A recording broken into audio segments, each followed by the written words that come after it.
It's time for Alamogordo Town News on Crazy Radio. I'm Anthony Lucero. When it comes to news here on KALH, weather always comes first. Chilly showers and even lake effect thunderstorms are striking the Great Lakes near Lake Erie as cooler air pushes east. By tomorrow, that chill spreads into the mid-Atlantic, bringing gusty winds and drier air. Texas is going to see some near-record October heat in the 90s, and that's going to raise fire danger in the north-central part of the state. Out west, rain chances grow later this week, a welcome break for drought-hit areas. Closer to home, mostly dry and seasonable weather continues across the region. You can expect a few high clouds and a few light showers, otherwise breezy southwest winds tomorrow. The rest of October looks dry and mild under high pressure. Ragweed pollen is moderate, but dust and dander levels remain high, a concern for those with sinus issues and or asthma. We'll have another look at the weather following this news. This is Range Control with roadblock information where Highway 70, Highway 380, Highway 54, War Highway, Owen Road, and Nike Avenue will be open all day. As Halloween nears, the Alamogordo Fire Department urges residents to celebrate safely, opt for battery-powered lights instead of candles, keep decorations away from heat sources, and check that smoke alarms are properly operating. Make sure walkways are clear for trick-or-treaters and always supervise any candles. These simple steps can help keep your family and community safe. If you have any questions, 575-439-4298. Heads up Lincoln County, the Forest Service has begun prescribed pile burns in the Smoky Bear Ranger District, weather permitting. These burns will help reduce wildfire risk and protect the communities. You can expect some possible smoke in areas like Ruidoso and Alto. Stay safe, slow down, use your headlights in smoky conditions, and check out fire.airnow.gov for air quality updates.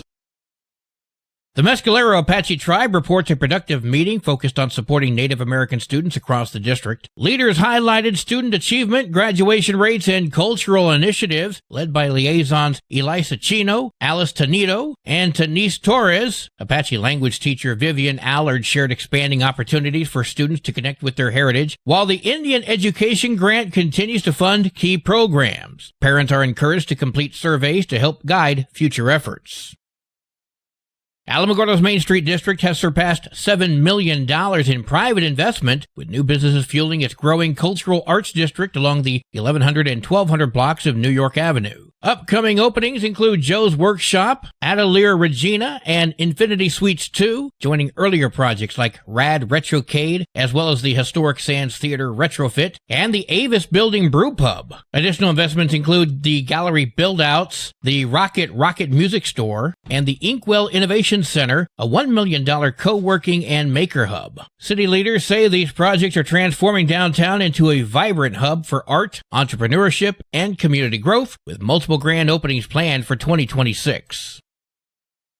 Alamogordo's Tularosa Basin Museum of History unveiled the Miami Street Experience, which honors the legacy of the city's historic black neighborhood. The display celebrates families, faith, and education, highlights the residents' achievements from community leaders to college graduates. Mayor Pro Tem Sharon McDonald spoke with us about it. Thank goodness that we have a place where we can gather our history and share it with anybody that comes in. I said even people who want to come back and find out exactly, what part did we play in there, because we're looking to gather everybody's history. It's not just what happened years ago, and it's not just what I'm talking about today with the legacy. The museum is actually wanting to get all the information in our community and store it so they can share it with the city of Alamogordo and people who are coming out of town. There's a family-friendly night at the museum set for this Saturday. Ice cream, a scavenger hunt, new exhibits, and more. Admission is free.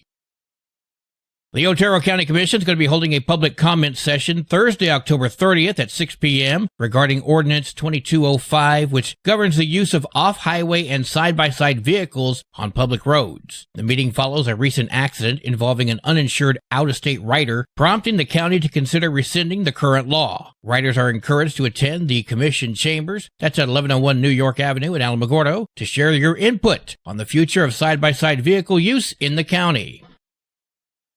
The Alamogordo Fire Department invites families to trick-or-treat on Halloween, Friday, October 31st, from 5 until 8 p.m. Children can stop by Fire Station Number 1 at 619 Texas, Station 5 at 1492 South Florida, or Station 6 at 3100 North Florida, in order to pick up some candy and treats. Well, today is Wednesday, and it's time now to check in with a very spooky version of This Week at the La Luz Ag Market.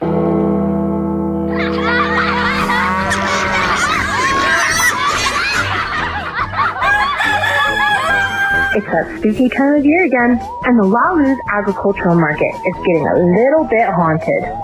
Join us Saturday, October 25th at 7298 Highway 5470 for a Halloween celebration the whole family will scream about. The day kicks off with our regular Laluz Agricultural Market starting at 10:30 a.m. Come see your favorite local vendors with farm-fresh produce, pasture-raised eggs, raw milk, baked goods, and plenty of homemade crafts. You'll find everything from local honey to hand-sewn treasures, and of course, those irresistible treats you look forward to every week.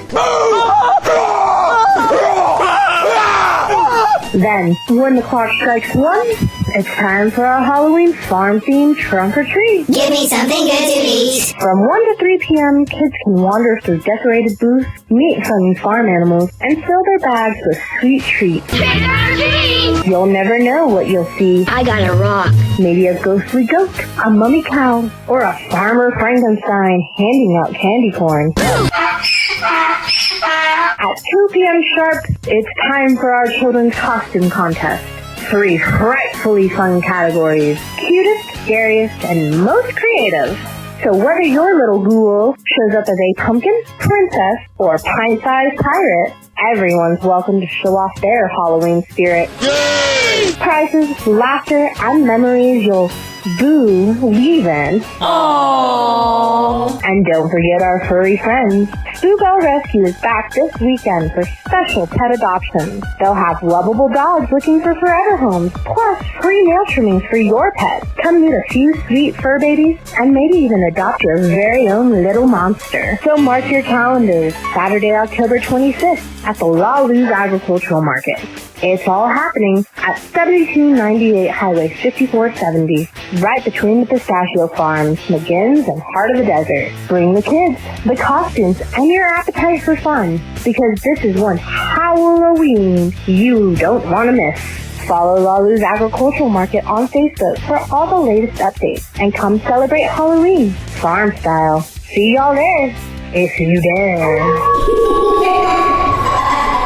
News from around the state in just a moment. This is Alamogordo Town News on Crazy Radio. I'm Anthony Lucero. Hi, it's me, here to tell you about AlamogordoTownNews.org. This is Otero County's #1 source for local news, sports, and community. Quite frankly, AlamogordoTownNews.org is the big LES news service online. AlamogordoTownNews.org is a Second Life Media affiliated company. Directory Plus is the right size book. It's the book if you need a phone book. That's what just one person has to say about Directory Plus. With its red cover, features, colorful yellow pages, and lots more, it's no wonder people all over use Directory Plus. It has so much more information. You can cross-check phone numbers or addresses or pretty much anything.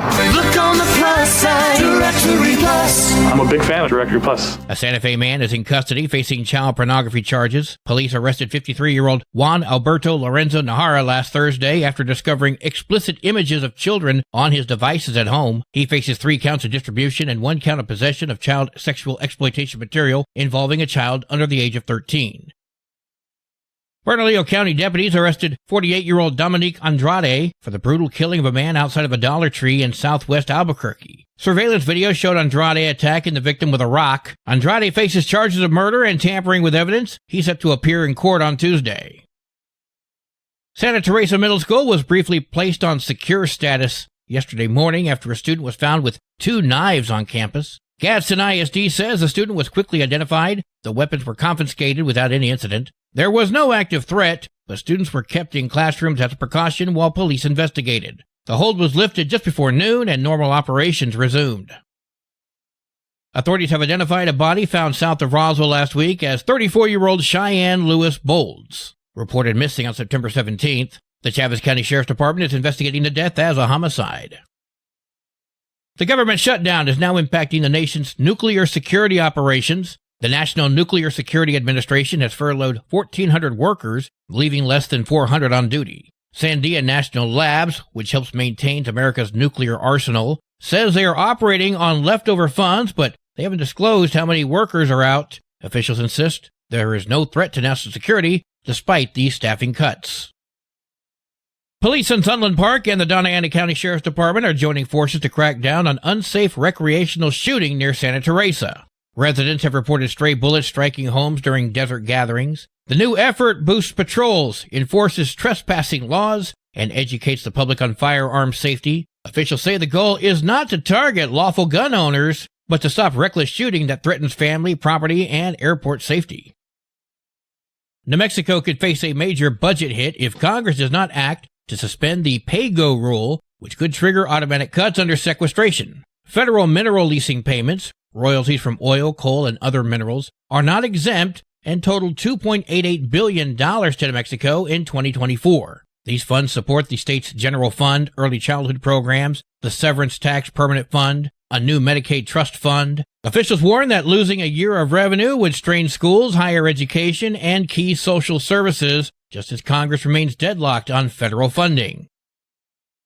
Governor Michelle Lujan Grisham is pitching a new plan to export Rocky Mountain natural gas to Asia, despite her own policies restricting oil and gas at home. This roadmap, developed with Western states and Japan's ambassador, outlines 2 possible export rules through the Pacific Northwest or Mexico. It identifies that we have nearly unlimited gas reserves, 277 trillion cubic feet, and that's a very powerful representation about what we can provide with growing energy demands in this country and frankly beyond. Supporters say they could create jobs and boost U.S. energy independence, but critics call it ironic coming from a governor who's imposed heavy regulations on producers. No contracts are yet signed. Leaders say the potential payoff for New Mexico is huge. With the government shutdown dragging into a third week, food banks in New Mexico are bracing for a spike in need. The food depot in Santa Fe, which serves 9 counties, says SNAP benefits could be delayed or cut by November 1st. Director Jill Dixon spoke with KOAT. We are ready to be called on in this difficult time. We are ready to provide what we can and hold the line to make sure people don't go hungry. The state's healthcare authority is coordinating with food banks to help affected residents while urging the public to donate food or money and not to panic as plans develop. New Mexico's colleges and universities are facing a $130 million hit from federal research funding cuts, with research universities taking nearly 80% of those losses. Projects in climate, alternative energy, and indigenous cultural preservation are particularly affected, collaborations with national labs, and local economic growth. Liquid Coolin, Vice President of Research at New Mexico Tech, during a legislative meeting focused on the issue. The competition for federal funding is increasing, and therefore us, the universities, must adapt very quickly. Lawmakers are weighing state support, although they want clear data on return on investment. Officials warn that without intervention, cuts could shrink New Mexico's pipeline for high-wage jobs and private tech investment, though federally prioritized fields like AI, quantum tech, and STEM are less affected. Sports and weather are coming up next. This is Alamogordo Town News on Crazy Radio. I'm Anthony Lucero. They are role models and educators. Their work requires a great deal of time and energy for very little pay. Who are these unsung heroes? Thanks, Coach. Thanks, Coach. The simple truth about education-based athletics in New Mexico is this. Without a committed team of coaches and administrators, they just wouldn't be possible. School sports, they bring out the best in all of us. This message presented by the New Mexico Activities Association and the New Mexico Athletic Directors Association. Only one match today for New Mexico volleyball, Peñasco at Escalante. Your Crazy Radio spot-on weather forecast for the Tularosa Basin today calls for sunny skies. Mostly cloudy tonight with a 20% chance of showers and storms. Mostly sunny tomorrow with a 20% chance of showers and storms. Winds gusting up to 26 miles per hour. Your high today in the basin, 80. Low tonight of 58. High tomorrow, 79 degrees. In Cloudcroft, mostly sunny skies today, mostly cloudy tonight with a 20% chance of showers and storms. New rainfall amounts less than 1/10 of an inch expected. Mostly sunny tomorrow with a 30% chance of showers and storms. Winds gusting up to 25. Your high today in Cloudcroft, 64, low tonight of 43, high tomorrow 57 degrees. Local breaking news can be found on our website, alamogordotownnews.org. And you can learn more about Crazy Radio by visiting kalhradio.org. Also check out the Crazy KALH Radio YouTube channel. That's where we post our daily newscasts, complete interviews, and other information which concerns everyone in the Tularosa Basin. Be sure to give this video a like and subscribe to our channel if you've not done so already. That way you too can remain informed of the goings-on in the Tularosa Basin. And that concludes this Wednesday edition of Alamogordo Town News on Crazy Radio. I'm Anthony Lucero.